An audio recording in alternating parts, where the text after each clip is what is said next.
इंसान की सोच ही जीवन का आधार है। तीन राहगीर रास्ते पर एक पेड़ के नीचे मिले। तीनों लंबी यात्रा कर के निकले थे। कुछ देर सुस्ताने के लिए पेड़ की घनी छाया में बैठ गए। तीनों के पास दो झोले थे। एक झोला आगे की तरफ और दूसरा पीछे की तरफ लटका हुआ था। तीनों एक साथ बैठे और यहाँ वहाँ की बातें करने लगे, जैसे कौन कहाँ से आया, कहाँ जाना है, कितनी दूरी है, घर में कौन कौन है। ऐसे कई सवाल जो अजनबी एक दूसरे के बारे में जानना चाहते हैं। तीनों यात्री कदकाठी में समान थे, पर सबके चेहरे पर भाव अलग अलग थे। एक बहुत थका निराश लग रहा था, जैसे सफ़र ने उसे बोझिल बना दिया हो। दूसरा थका हुआ था पर बोझिल नहीं लग रहा था, और तीसरा अत्यंत आनंद में था। एक दूर बैठा महात्मा इन्हें देख मुस्कुरा रहा था। तभी तीनों की नज़र महात्मा पर पड़ी और उनके पास जाकर तीनों ने सवाल किया कि वे मुस्कुराए क्यों। इस सवाल के जवाब में महात्मा ने तीनों से सवाल किया कि तुम्हारे पास दो दो झोले हैं, इनमें से एक है तुम्हें लोगों की अच्छाई को रखना है और एक में बुराई को। बताओ क्या करोगे। एक ने कहा, मेरे आगे वाले झोले में मैं बुराई रखूँगा ताकि जीवन भर उनसे दूर रहूँ, और पीछे परछाई रखूँगा।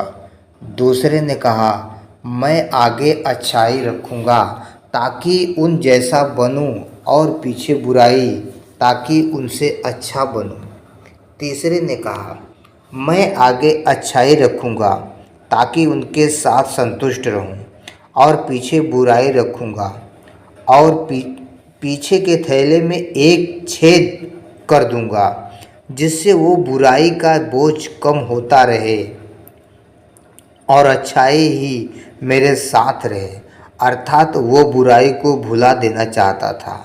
यह सुनकर महात्मा ने कहा, पहला जो सफ़र से थक कर निराश दिख रहा है, जिसने कहा कि वो बुराई सामने रखेगा, वो इस यात्रा के भांति जीवन से थक गया है, क्योंकि उसकी सोच नकारात्मक है। उसके लिए जीवन कठिन है।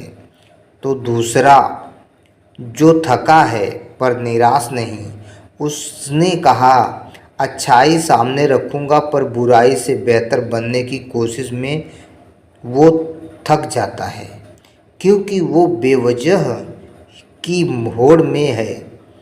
तो तीसरा जिसने कहा, वो अच्छाई आगे रखता है और बुराई को पीछे रखकर उसे भुला देता है, वो संतुष्ट है और जीवन का आनंद ले रहा है। इसी तरह वे जीवन यात्रा में सुख है। तो दोस्तों, इस कहानी का यही मतलब है कि अगर आपको संतुष्ट और खुश रहना है तो सच्चे राह पर चलिए और बुरे का साथ कभी न दीजिए। तो दोस्तों, क्या यह कहानी आपको पसंद आई है? अगर हाँ तो अपने दोस्तों और फैमिली के साथ शेयर ज़रूर करो दोस्तों।